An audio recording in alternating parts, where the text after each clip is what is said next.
Phil PM. Paranormal. The flying disc has been found. El mítico Chupacabras. Les enquêtes de Christian Page. Les mythes et les complots avec Christian Page, l'insolite. Bonjour mon Christian. Salut Bernard. Je suis pas si insolite que ça. Mais non, je sais, je blaguais. C'est vendredi. Oui, On s'en bien va, sûr. alors, on s'en va. Juste avant un long congé, un long week-end de 3 jours. Oui, exact. Et là, le fameux manuscrit de Voynich Oui. aurait peut-être été enfin décodé, c'est ça? Voilà. Donc, ce n'est pas la première fois qu'on en parle sur les ondes et ce n'est pas le recyclage d'une vieille nouvelle. C'est un truc qui vient tout juste d'être publié dans un magazine, en fait, qui s'appelle le Roman Studies. Sérieux, et il s'agit ça? des travaux menés par un chercheur qui s'appelle Gerald Cheshire, qui est un professeur de sciences à l'Université de Bristol. Bon. Et il nous parle donc de ce manuscrit de Voynich. Donc, je rappelle aux auditeurs qu'est-ce que c'est ce manuscrit. On en fait un cours historique. Le manuscrit, il est découvert en 1912. Il s'agit d'une découverte qui est faite par un antiquaire de livres de New York, Wilfrid Voynich. Donc, il se promène à travers le monde, achète de vieux livres, de vieux manuscrits, et il apprend qu'en banlieue de Rome, des moines sont prêts à se départir de certains documents pour colliger de l'argent pour pouvoir restaurer le monastère. Alors, il se rend sur place, achète une collection de vieux documents, de vieux manuscrits, et parmi ces documents, il y a un livre d'à peu près 250 pages. Le livre est un manuscrit, donc avant l'imprimerie.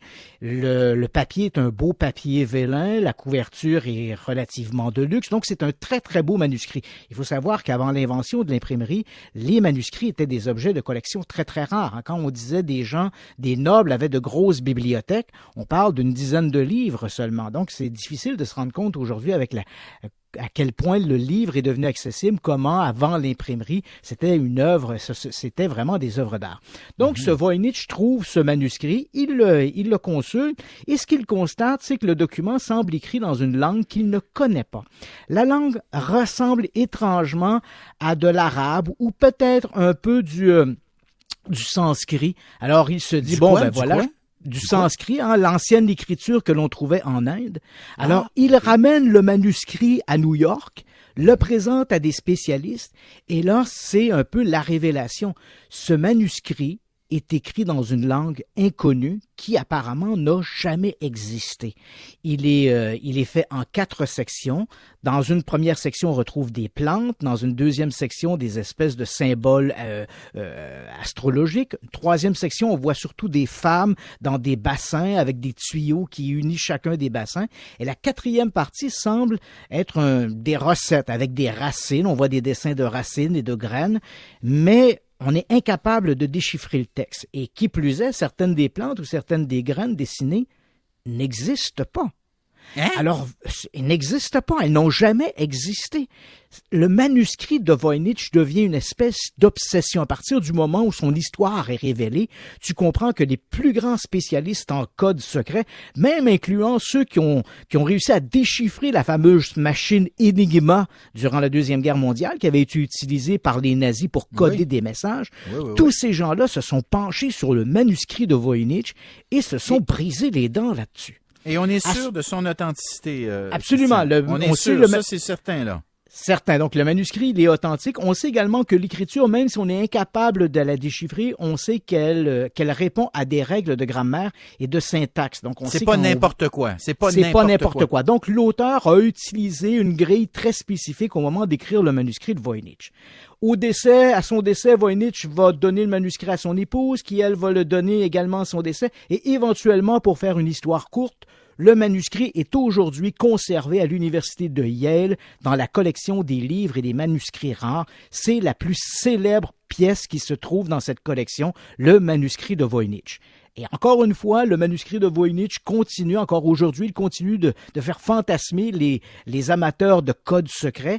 Et c'est un peu cette étude qui est révélée dans le Roman Studies, cette étude menée par le professeur Cheshire, qui lui, dit-il, ne lui a fallu que 2 semaines pour percer à jour le code du manuscrit de Voynich. Bon. Et là, il soutient Et c'est là que ça devient, on peut se questionner.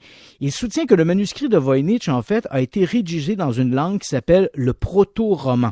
Donc, c'est faux de croire que c'est une langue qui n'a jamais existé. Mais elle a eu une existence excessivement brève.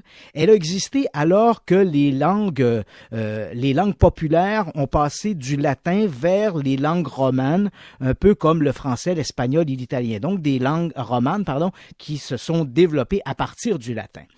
Et donc, cette écriture, ce proto-roman, a eu une existence excessivement éphémère.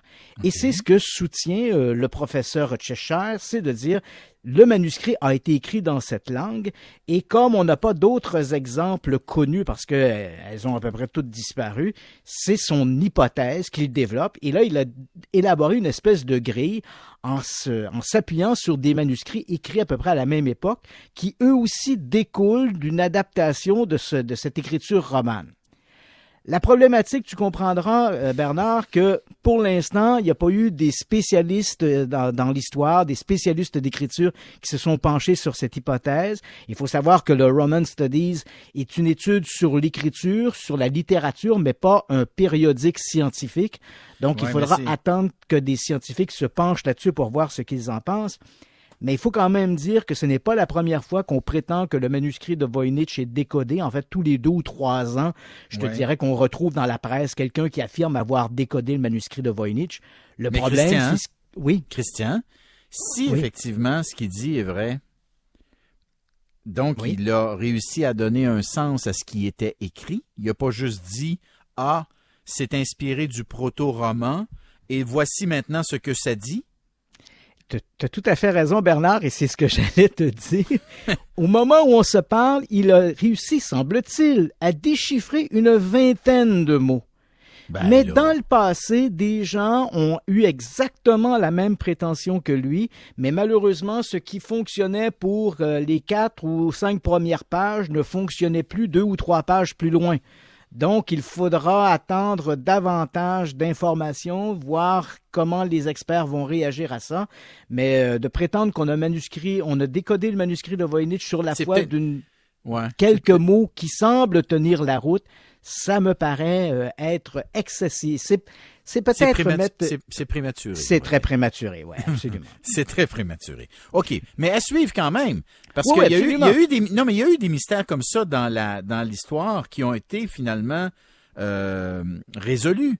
Il y a eu, notamment, il y a l'épisode par rapport aux hiéroglyphes, là, à un moment donné, il y a eu une période de temps pendant laquelle on n'était pas capable de décoder certains textes, et finalement, on y est parvenu, là. Il y a des exemples comme ça qui existent. Il y a des exemples, et souvent, ces exemples-là arrivent de manière un peu, souvent par des amateurs, hein. Je te rappellerai une histoire de crime célèbre qui s'est produit à la fin des années 60 et début des années 70 aux États-Unis, les meurtres du tueur du Zodiac. Et le Zodiac envoyait à la presse des messages codés. Donc, il envoyait des lettres écrites en anglais, mais elles étaient souvent accompagnées de codes.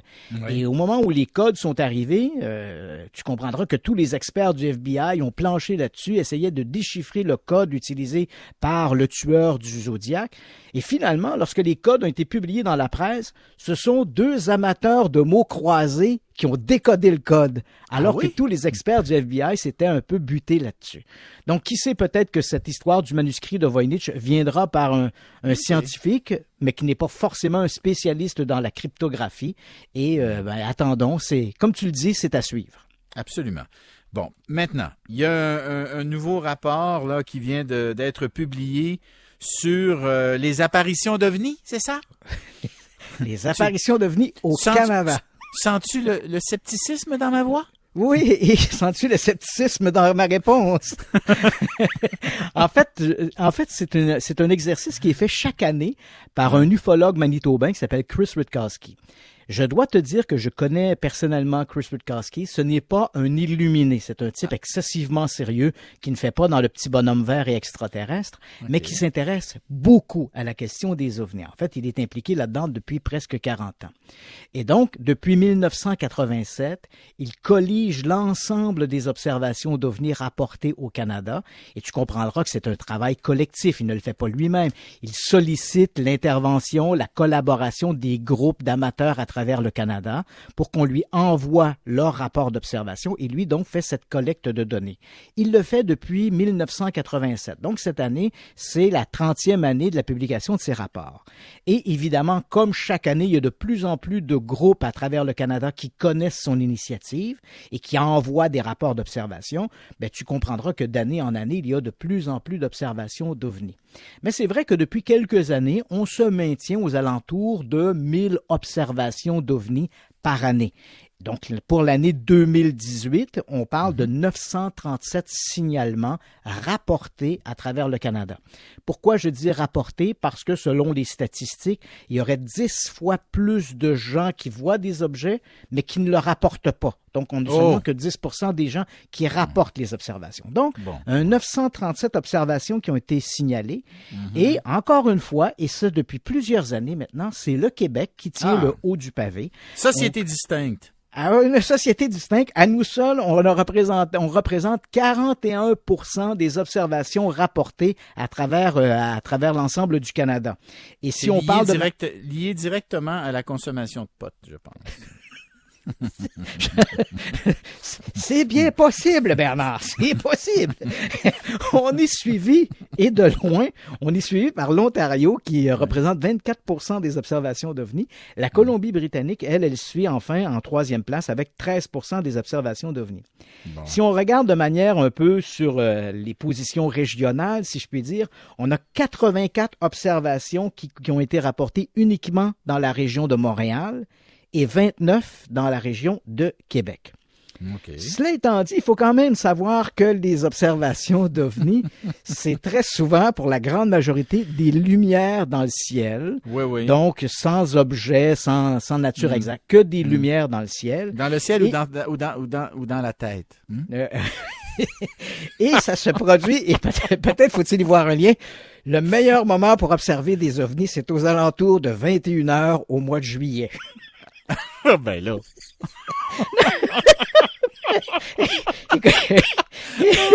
Écoute, Bernard. Le vino aidant et un petit joint peut-être. Je suis que la courroie de transmission, Bernard. Christian Page, bon congé, merci. Merci toi aussi et bon vino. Bon, merci à Marie Duchesneau, Alexandra Marcoux, Larry Dufresne, mon équipe, ma super équipe, mon adorable équipe. Et vous êtes mes adorables auditeurs. À mardi, tout le monde, Paul s'en vient. Bye.